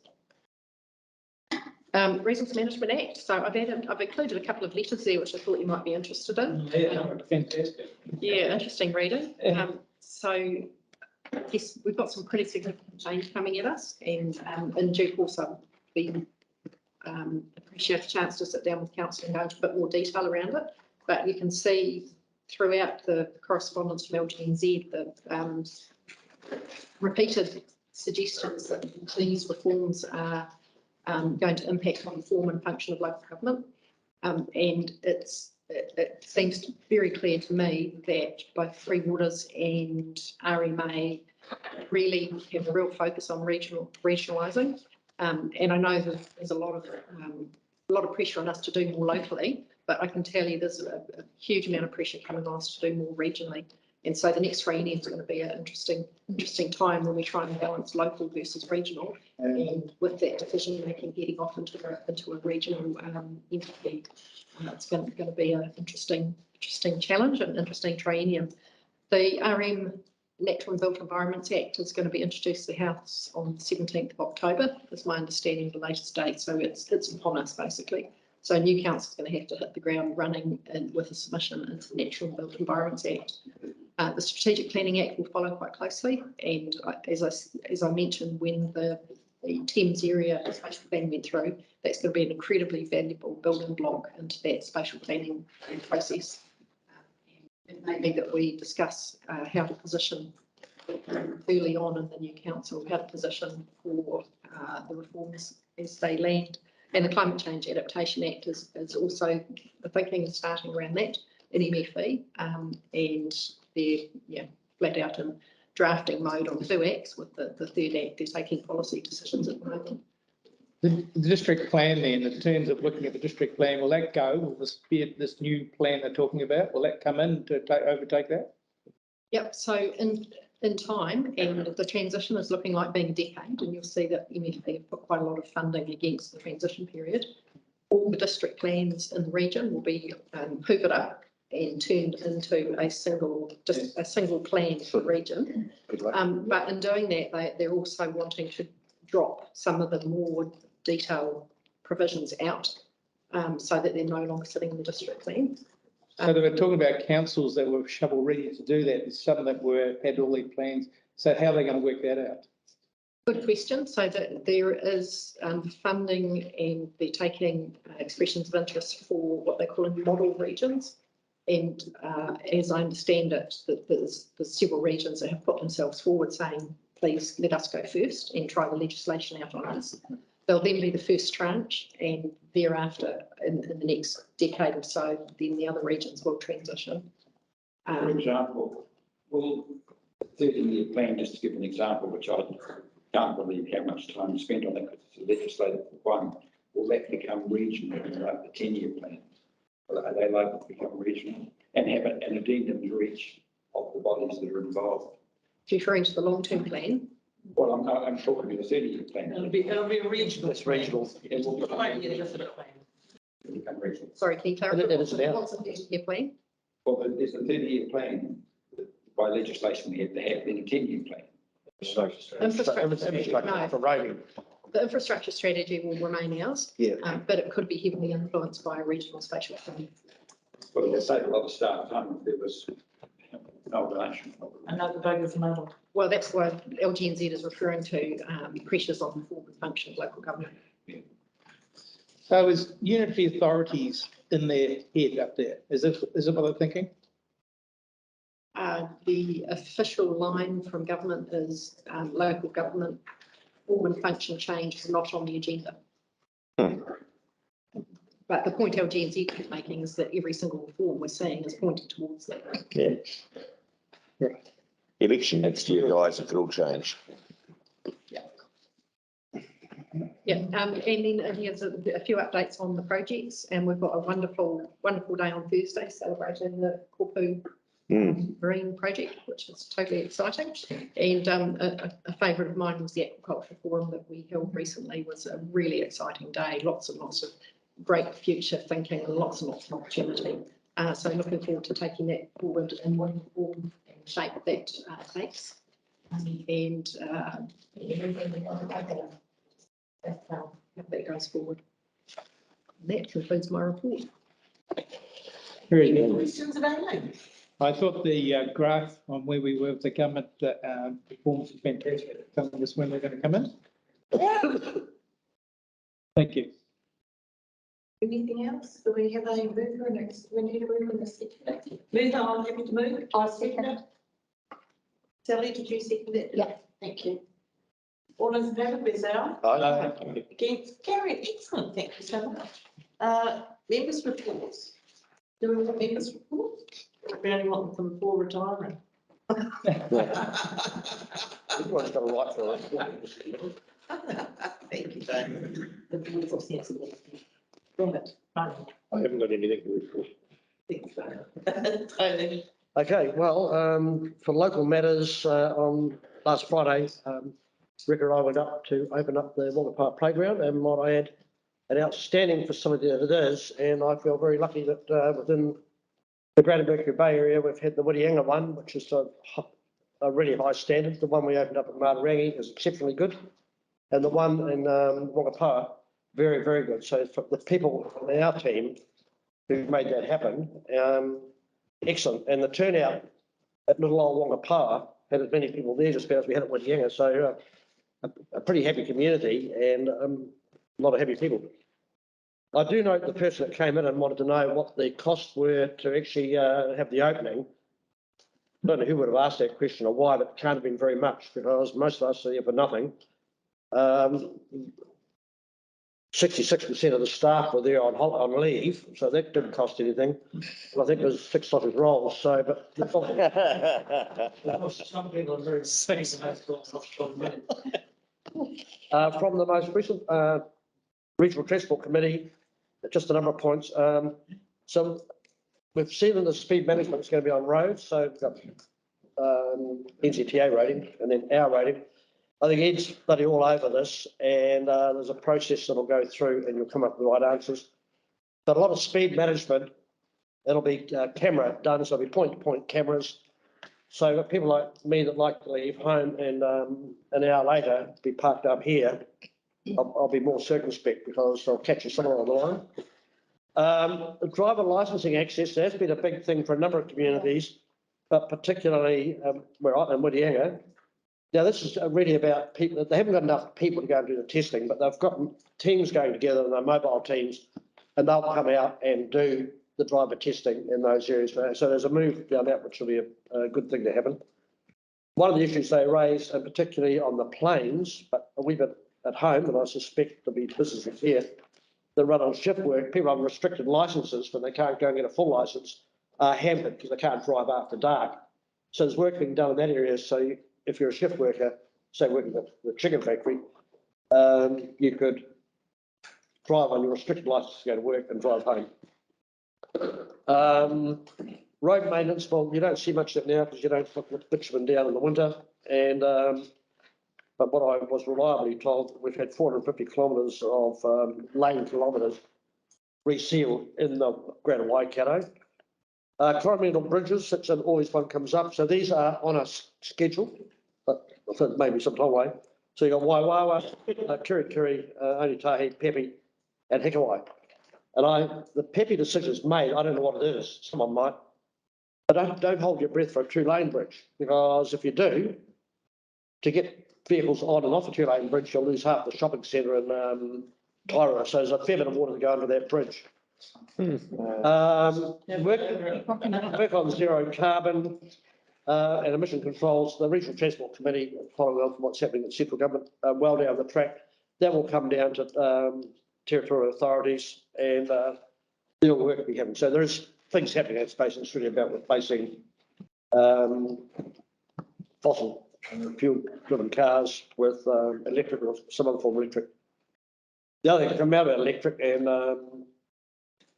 solar things, there's a big issue now on the NZTA with that. They just can't park them anywhere because of reflective lights and angles. So some of that will probably get slowed up with bureaucracy over time. And I mentioned cameras.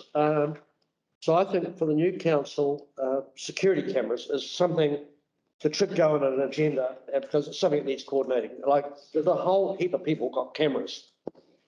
Like in their own district, there's, I could name 3 parts of our district that all got security cameras, but they're not linked to one system. And then when you want to go and have something, you go to 100% electrical, so they can have to see your camera, and they're going to pay the staff to do it. So I think it's part of a big discussion to say, and I know at Mercury Bay, cameras and security cameras are high on the list. People like me would take the community grants out and put them into that because everybody benefits from them. But yeah, I think for the new council, that'll be something to look at. And some people will be aware that one potential councillor put up a post telling everyone that ECDC rates are 15% higher than the national average, which is bollocks. I've engaged them, and I think the staff have, but if that person is operating outside of the local government act in terms of electioneering, I hope we're on the case because making political gain for what is essentially nothing more than crap. And just to add to that, it's because the data on councils' rates doesn't identify that some councils actually have their water rated separately, and so it distorts the actual total rates that they need to pay. And so with Harley, they rate their water separately, so otherwise they would be paying way more than us. Anyway, so we had that discussion in these chambers 12 years ago, And everyone said, shit, why are we paying so much? And went down the road and found out, well, we're not actually, we're better off than Harrity because and as some of the stuff that's got out, Lorna set out, is 100% right. Not everyone treats water the same. Some of it's in private hands, some of it is in council hands, but charged separately. But when people use that for political gain, and I'm alive, they can probably guarantee someone will have a look at it. But, and I have one other thing to say, but I won't be doing that until we're in public exclusion. So it's me, thanks. Can I just ask a question? What Kotahi funding that's been reduced at the moment, is there any discussion about bringing it back earlier or later or anything about that? No, there's none of that, and I suspect it'll be later because the government at the moment, you know, have got some fairly big numbers in reading, and so they'll anything they can look at to suck money back, they'll do. And roading will be one, and yeah, fuel tax will go back on. Don't worry. So there's a bit of book balancing to come up. Those discussions haven't been had in any forum I'm in. Right, they come on, I bet. I'd like to be in those. Sally? I haven't got anything. I'm planning a long sermon next October the 5th. I'm going to do valedictory marmalade sandwiches and things. I'm going to go on. No, Cucumber sandwich. Well done. Gary? I already mentioned it, but the self-contained motor vehicles legislation bill has come out and we have 31 days left to make a submission if we wish to. And the reason I think we probably need to look at it, I just highlight a couple of small points. It's not intended to penalise people who are staying in tents with vehicles because they're homeless. And they also allow for us to be able to have non-self-contained vehicles. And they now, it's now referred to, everything's referred to as motor vehicles, not really camper vans or that sort. And one of my concerns has been the real problem is not self-contained vehicles, it's non-self-contained vehicles. And we have not addressed the silos that are sitting out here, provisions that probably need to be looked at. They specifically spell it out in regard to what can be done in regard to non-self-contained. It's under section 11A. There's going to be a lot of official over the certifying of vehicles that are self-contained, and that was the whole of the role in there. So it just seems to me that we need to think, do we want to make a submission on this? Oh, absolutely. And here we are. We've got 31 days to do it. Yeah, here we are. And they've also got some regulations coming out as well. Yeah. And the danger is, and we're already in that position really, we'd be coming to bulk campgrounds. Thank you, Gary. Anything else you want to add? Yes, so I attended, along with Aileen and Robin, the Harrity Aquaculture Forum in Thames. And one of the things that came out of that was the desire for the people in there to keep engaging with council. And they wanted to make sure it wasn't just a, you know, have one of these things every 3 years and then 3 years later have another one and go, oh, what's happened? So I'm very encouraged that Aileen wants to keep that visible to us. I also went along again with Robin to the Harrity Golf Forum, held at Necracy. Thames Business Association, or Thames Business Careers Expo was held in the Civic Centre, and a number of community board members attended that. It was a great day. It had been postponed for 2 years, previously, so it was great to see that actually happen. And Thames has a new sculpture down the end of Collins Street, Campbell Street, which was put up just in the last few days. That's one of 3 or 4 sculptures that the Thames Public Arts Trust is doing. I know there's been a lot of work from them and council staff to make that happen, so that's really good. And just a quick shameless plug, Thames Music and Drama are doing a new dark comedy legacy opening next week, and it's almost entirely sold out. And then I just had one question for the Mayor at the start. When you talked about public forum, you suggested or just said that public forum is going to be excluded from the next meeting. Is that standard? I've made that decision because we're in an election process. And I'm not having a public forum to be. I'm not disputing your right to do that, but is there the right to do that? Is that a I have the right to do that. So I just want to clarify. So you would be worried that people might use that as a forum to promote them? Inappropriately. Right. Any reason why you want it, Martin? Oh, no, I was just curious about it, that's all. I mean, by then, won't the elections almost be closed at that point? Days, and most of the voting goes in the last week, actually. When you look at the stats. It'll be the last potential platform. Okay. Martin said half the things I went to because we went there to them together. If you haven't had a chance to have a look at it yet, I can thoroughly recommend the J. Hogan sculpture, which is on the Camel Street Reserve. It's absolutely fantastic, and just go and touch it because it's very shiny, it moves. It's a delight to come in, and I know that the staff have been working hard to get that over the line. So it's been, as I said, it's an absolute delight to come past everything. The two things that Martin didn't mention that I had been at was the Emergency Management Committee meeting for the training, which was last week. I think it was a good meeting. We had some really good discussions about some of the things that happened, and including the DC alerting system and plans for summer. And it looks like it's going to be hot and dry, so that's nice.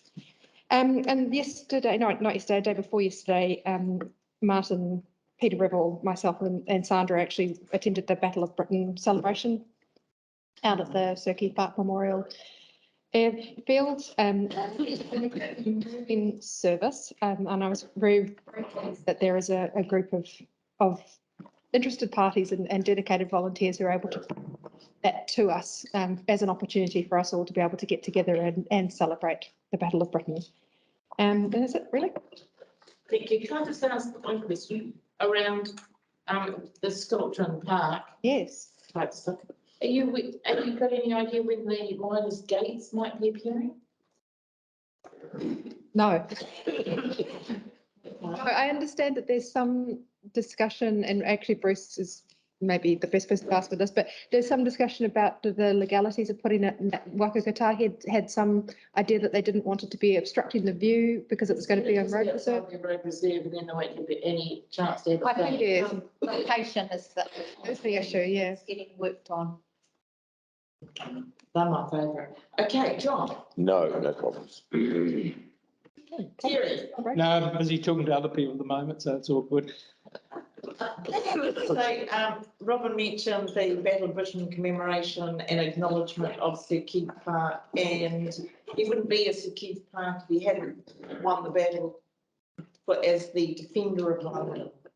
So, we've got a monarchy and we've got a Sir Keith because he won the defence of London. So it's pretty awesome, and I just wonder if people are going to keep taking advantage of being at those types of commemorations. I have to say, I was absolutely in awe of the plane up on the tripod. I think that's quite stunning, and to actually go in there and stand beneath it is quite something.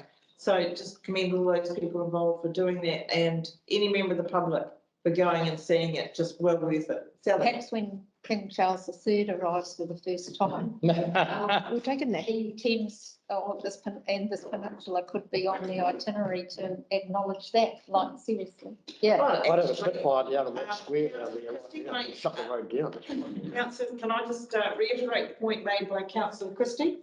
I think we should invite King Charles III to come and pay his respects to that memorial, because he wouldn't be there if it wasn't for Sir Keith Park who saved London. And the Queen Consort? Yes. Oh, we was the king. Yeah, I was going to get breakfast. I love it. We're far richer through having a monarchy than not having a monarchy. So I just think it's awesome. And on that note, I'm just delighted to have Aileen in full swing, and we've got another council meeting coming up anyway, as everybody knows. It's our last one. And we're not quite finished, have we? So can I have a mover and a seconder for the Bird Martin, seconded Robin, for the members' reports. I'll move that we move into public extended. Can I just move? Yeah. All those in favour, please say aye. Aye. Yes, Chair, move Sally, John, public Yeah. excluded, seconded, John, Just and have a couple of stop, thank you. thank you. Yeah, and all those in favour, please say aye.